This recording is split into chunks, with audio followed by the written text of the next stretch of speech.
Hello everyone, welcome to Shivam coaching classes. हम पढ़ेंगे exercise 2 taxation. Taxation का एक्सरसाइज 2 में फर्स्ट क्वेश्चन है हमारे पास। The income excluding house rent allowance of a government employ in the financial year 2013-14 was 4,10,000।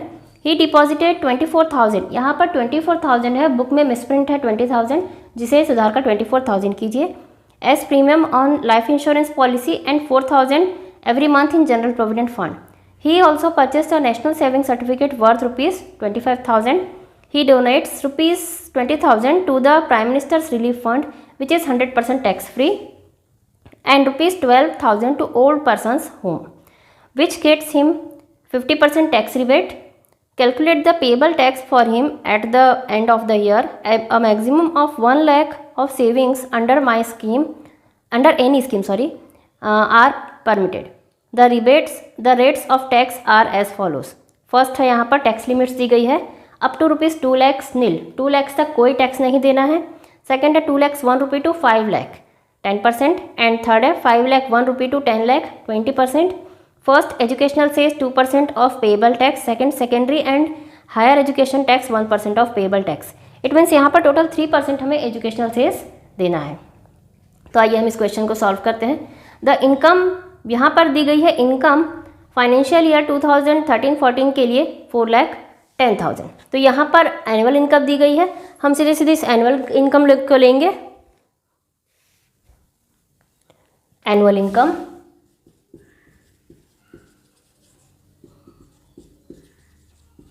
Of employ 4,10,000 rupees. यहाँ पर 4,10,000 rupees है एनुअल इनकम। इसके बाद देखिए, he deposited rupees 24,000 as premium on life insurance policy. तो हमें रिबेट्स दी गई है लाइफ इंश्योरेंस पॉलिसी के लिए। फर्स्ट हम यहाँ पर लिखेंगे रिबेट्स। रिबेट्स को हम हमेशा माइनस करते हैं। फर्स्ट LIC, यहाँ पर हम अमाउंट ऑफ LIC लिख सकते हैं। Amount of LIC 24,000। अब देखिए यहाँ पर he deposited rupees 24,000 as premium on life insurance policy लिखा है। यहाँ पर कोई वर्ड नहीं लिखा है, मंथली या सेमी एनुअल या पर मंथ, कुछ नहीं लिखा है, मीन्स ये एनुअल है। तो यहाँ पर हम लेंगे 24,000 रुपीज़। ठीक है, नेक्स्ट है यहाँ पर rupees 4,000 every month in general provident fund. अब देखिए यहाँ पर एवरी मंथ वर्ड लिखा है 4,000 के साथ, तो हम इसे एवरी मंथ लेंगे। Amount of GPF 4,000 into 12 per month है, इसलिए हम 12 से मल्टीप्लाई कर देंगे। 12 4 जा 48,000 रुपीज़। तो यहाँ पर हम लेंगे 48,000। इसके बाद देखिए, he also purchase the national saving certificate worth rupees 25,000। उसने नेशनल सेविंग सर्टिफिकेट लिया है 25,000 का, NSC, अमाउंट ऑफ NSC है ये, अमाउंट ऑफ NSC 25,000 रुपीज़। ठीक है, अब ये 25,000 रुपीज़ हमने लिया। इसके बाद he donates 20,000 to the prime minister's relief fund. अब ये डोनेशंस है, तो डोनेशंस को हम अभी नहीं लेंगे, हम इन्हें पहले प्लस करेंगे इतने को। तो ये हो जाएगा हमारे पास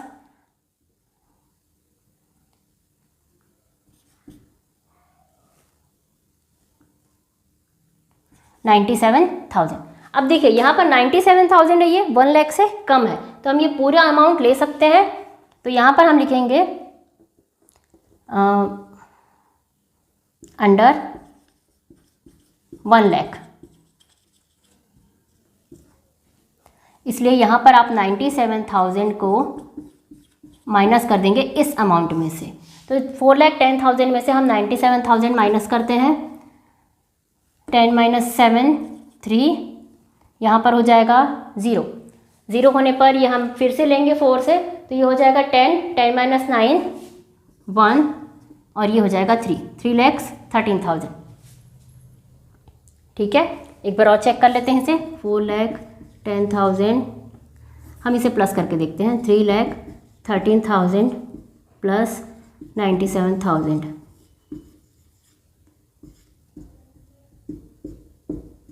बिल्कुल सही है। अब ये हुआ हमारा remaining income, this is remaining income.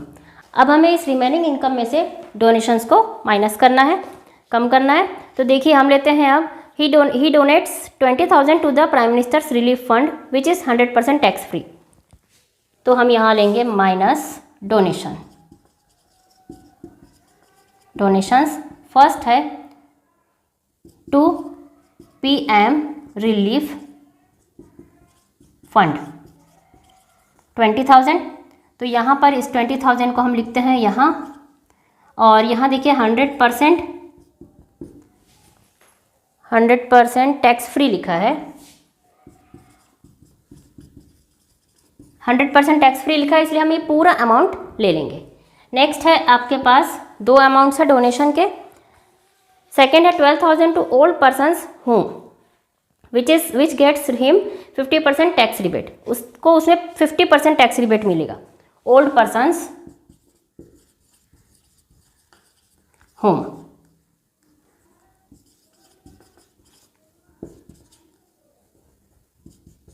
To old persons home 50%, इस पे हमें 50% देना है। तो यहाँ पर हम 12,000 इंटू 50% लेंगे, ये हो जाएगा 6,000। अब ये हो गया टोटल 26,000। अब ये 26,000 जो है इसको हम ले जाएंगे इधर, यहाँ पर इस अमाउंट में से हम इसे माइनस करेंगे 26,000, ठीक है। इसको हमने ऐड किया इन दोनों को, 26,000 हुआ। ये 26,000 हम आउटर कॉलम में ले जाएंगे और 3,30,000 में से माइनस करेंगे। 3,13,000 माइनस 26,000। अमाउंट्स को सावधानी से माइनस करना बहुत ज़रूरी है यहाँ पर। अब ये 3 है, 13 हो जाएगा, 7, 8, 9, 10, 11, 12, 13, 7। यहाँ पर हो गया 0, फिर से ये आया यहाँ 10 हो गया, 10 में से 2 गया 8, ये हो गया 2,87,000, 2,87,000। अब इस अमाउंट से हम टैक्स पे कर सकते हैं। अब ये हुआ हमारा taxable amount, this is taxable amount. अब देखिए, अब हमें टैक्स पे करना है। अप टू 2 लाख नील है यहाँ पर, तो यहाँ पर टैक्स लेते हैं हम, लिखते हैं हम tax first up to 2 lakh nil, ठीक है। अब इस 2,87,000 में से 2 लाख तो नील हो गया, बचा कितना 87,000, ओनली 87,000 बचा। अब यहाँ पर 2 लाख 1 रुपी, सेकेंड है 2 lakh 1 rupee to 5 lakh, 2 lakh 1 to 5 lakh 10%, ठीक है। हमारे पास यहाँ पर 2 लाख तो हमने नील दे दिया है ना, 2,87,000 में से 2 लाख माइनस कर दीजिए, उसको हमने नील दे दिया, बचा कितना 87,000। तो उस 87,000 का हम निकालेंगे 10%, 87,000 इंटू 10%, ये होगा कितना, ये 0 0 कट कर दीजिए, 8,700, ये हो गया कितना 8,700। अब हमारे पास और कोई है क्या टैक्स का अमाउंट? नहीं है, हमें इन दोनों अमाउंट को प्लस करना है, इन दोनों अमाउंट को हमें यहाँ पर प्लस करना है। हमें अब ऊपर वाले अमाउंट से कोई मतलब नहीं है। हमने इसमें से 2 लाख पर टैक्स दिया जो कि नील था, फिर बाकी अमाउंट 87,000 पर हमने 10% टैक्स दिया, वो था 8,700, 10% हो गया। अब इसके बाद हमें देना है एजुकेशनल सेस, प्लस हम करेंगे एजुकेशनल सेस 3%। तो इस अमाउंट को हम लेंगे 8,700 इंटू 3%, ये 0 0 हमने कट कर दिए, इसको हमने मल्टीप्लाई किया 3 इंटू 87, 3 7 जा 21, 3 8 जा 24 प्लस 2 26, ये हो गया 261। अब इसको हम ऐड करेंगे इस अमाउंट में, ये हमने ऐड किया, ये हुआ 1698 तो ये जो अमाउंट है 8961, ये होगा हमारा total payable tax, that is total payable tax. हमने टोटल 8961 रुपीज़ इनकम टैक्स के पे करने होंगे। ओके, आपको समझ में आया होगा, मैं आशा करती हूँ। एक बार और आप ध्यान से इसे समझ सकते हैं। देखिए, हमने एनुअल इनकम ली है 4,10,000 रुपीज़, उस पर तीनों अमाउंट्स हमने जो रिबेट्स के वो माइनस किए। इसे हम 1 लाख से ज़्यादा नहीं लेंगे, 1 लाख से कम होगा उतने अमाउंट को हम लेंगे, 1 लाख से ज़्यादा हुआ उसे हम नहीं लेंगे, उसे हम माइनस करेंगे। इसको हमारे पास रिमेनिंग इनकम आएगी 3,13,000। देन हम लेंगे डोनेशंस 100% पूरा ले लिया हमने, 50% को हमने हाफ किया, जिसे 50% बोला गया, 12,000 का हो गया यहाँ 6,000, दोनों को ऐड किया 26,000। इस 26,000 को हमने माइनस किया इस 3,13,000 में से, इस 26,000 को हमने 3,13,000 में से माइनस किया, 2,87,000 आया। 2,87,000 में से आपको फर्स्ट 2 लाख पर कोई टैक्स नहीं देना है, सेकंड 87,000 पर हमें देना है 10% टैक्स। तो हमने 87,000 पर 10% निकाला, 8,700 रुपीज़। अब यहाँ पर हमारे पास दो अमाउंट है, पहला तो नील है और दूसरा 8,700 रुपीज़ है। इन दोनों को हमने, इसके अलावा हमें टैक्स के लिए और कोई अमाउंट नहीं लेना, हमें उसे इसमें या इसमें कहीं प्लस नहीं करना है, कहीं माइनस नहीं करना है। हमारा ये अमाउंट आया, इसका हमने 10% निकाला। इस 10% का हमें निकालना है 3% एजुकेशनल सेस, ये हमने निकाला 8,700 का 3% 261 रुपीज़। इसे हमने 8,700 में ऐड किया, वो हुआ 8,961 रुपीज़, जो होगा हमारा total payable tax. This is the answer for this question, total payable tax. Is that clear? Second question है, Naveen's income is in the financial year 2013-14 was 7,20,000. He deposited ₹20,000 as premium on life insurance policy and 4,000 rupees every month in general provident fund. He also purchased a national savings certificate worth ₹30,000. He donates ₹15,000 to an orphanage, which is 50% tax free. Calculate the tax payable by him at the end of the year. देखिए यहाँ पर 2 लाख तक नील, कोई tax नहीं है। 2 lakh to 5 lakh 10%, 5 lakh to 10 lakh 20% and 10 lakh over 10 lakh 30%। और educational cess, आप maximum of 1 lakh of saving under any scheme are eligible for tax rebates. 1 lakh तक की टैक्स रिबेट्स के लिए अलाउ है। तो यहाँ पर नवीन्स एनुअल इनकम हम लेते हैं, नवीन्स एनुअल इनकम इन 2013-14 2014, ठीक है। कितनी है एनुअल इनकम? 7,20,000।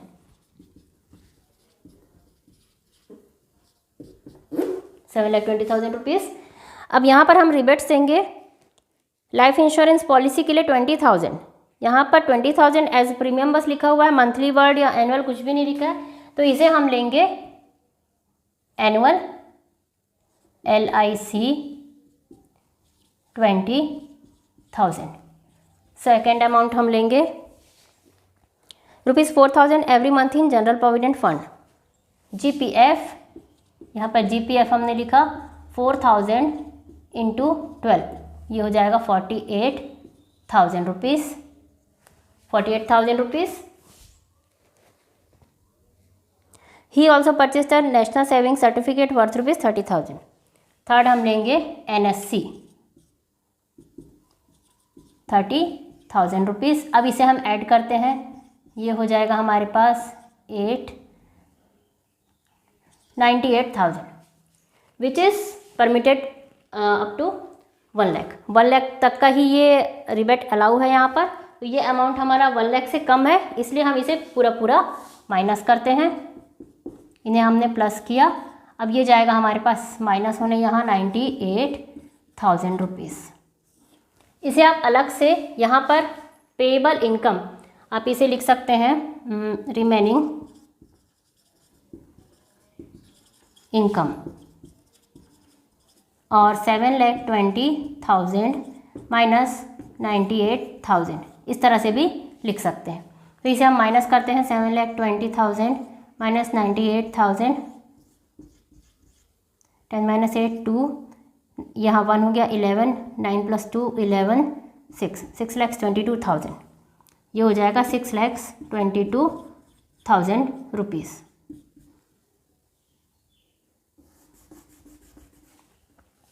ठीक है, अब ये 6,22,000 रुपीज़ हो गए। अब इस पे से हमें माइनस करना है डोनेशंस, माइनस डोनेशंस फर्स्ट। अब हमें इस पे माइनस करना है डोनेशन। डोनेशन को हम लेते हैं, he donates 15,000 to an orphanage which is 50% tax free. और कुछ नहीं है डोनेशन के अमाउंट में, ओनली 50,000 रुपीज़ है। Donation to orphanage, to an orphanage 50%, tax free कितना है 50%। तो यहाँ 15,000 का हम लेंगे 50%, जो होगा 7,500 रुपीज़, है ना। ये अमाउंट हम यहाँ पर से माइनस करेंगे 6,22,000 में से। इसमें हम लिखेंगे रिमेनिंग इनकम के बाद हो जाएगा हमारे पास taxable income is equal to 6,22,000 minus 7,500 rupees. मैं आपको इस तरह से लिखना इसलिए बता रही हूँ क्योंकि अभी आपको शायद ऐसे ही बताया जाए, और एक्चुअली इसका फॉर्मेट ये होता है कि एक के नीचे एक इनर से आउटर कॉलम में ही से लिखा जाता है। बट इजीली लिखने के लिए गलतियाँ ना हो इसलिए आपको इसे ऐसे लिखना बताया जा सकता है। तो आप ये अमाउंट यहाँ लिखकर इसमें से इसे माइनस कर देंगे, फिर इस अमाउंट को यहाँ पर लिखकर इसमें से हम इस अमाउंट को यहाँ पर माइनस करेंगे। अब यहाँ पर 6,22,000 में से हम 7,500 माइनस करते हैं।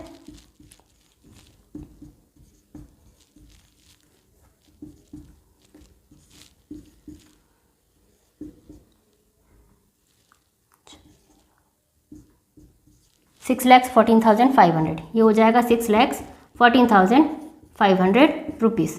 ये होगा टैक्सेबल इनकम। अब इस पर हम टैक्स लगाएंगे। देखिए अब टैक्स के लिए हम क्या करेंगे, यहाँ पर हमारे पास और कोई अमाउंट नहीं बचा है, सारे जो उसके फंड्स थे, सारे जो रिबेट्स थे हमने सभी दे दिए। अब यहाँ पर अप टू 2 लाख कोई टैक्स नहीं है, अप टू 2 लाख। यहाँ पर हम लिखते हैं पहले tax first, up to 2 lakh nil. Second 2 lakh 1 rupee to 5 lakh, 2 lakh 1 to 5 lakh rupees, 10%। तो यहाँ पर देखिए हमारे पास ये अमाउंट है कि नहीं, 5 लाख तक का है, बिल्कुल है। तो हमने यहाँ पर 3 लाख टू 5 लाख और 2 लाख के बीच का डिफरेंस 3 लाख पर हमने ले लिया 10%, 3 लाख इंटू 10%, ये हो जाएगा 30,000 रुपीज़। ठीक है, 30,000 रुपीज़ हो गया। नेक्स्ट है अब हमें 6,14,500 में से हमने 5 लाख निकाल लिए। पहले हमने 2 लाख निकाले, नील दिया उस पर, फिर इस बीच का अमाउंट हमने 3 लाख निकाला जिस पर दिया हमने 10%, हो गया 5 लाख। अब बचा यहाँ पर कितना हमारे पास, 6,14,500 में से 5 लाख माइनस कर दीजिए। 6,40,500 में से पहले आप 2 लाख माइनस कीजिए, ये बचा 4,14,500। फिर इसमें से 3 लाख माइनस कर दीजिए, ये आपने नील दिया है और ये आपने 10% दिया है। ठीक है, ये बचा हमारे पास 1,14,500। उम्मीद है आपको समझ में आ रहा होगा, ये चीज़ समझनी बहुत ज़रूरी है।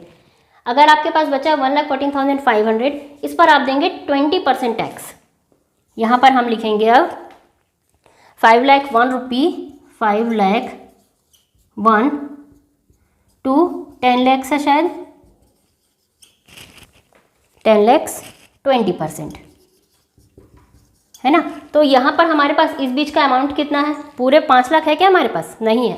हमारे पास है 1,14,500, 1,14,500। तो हम इस 1,14,500 का निकालेंगे 20%। ये 0 0 कट हुए, ये 0 इससे कट हुआ। अब यहाँ पर 2 से मल्टीप्लाई कर दीजिए, 2 0 जा 0, 2 5 जा 10 का 0 कैरी 1, 2 4 जा 8 प्लस 1 9, 2 1 जा 2, 2 1 जा 2। टोटल करेंगे इन दोनों का हम 925 52,900 रुपीज़। ये होगा हमारा पेएबल टैक्स। अभी हम पेएबल टैक्स निकला है हमारे पास, इस पर हम एजुकेशनल सेस ऐड करेंगे प्लस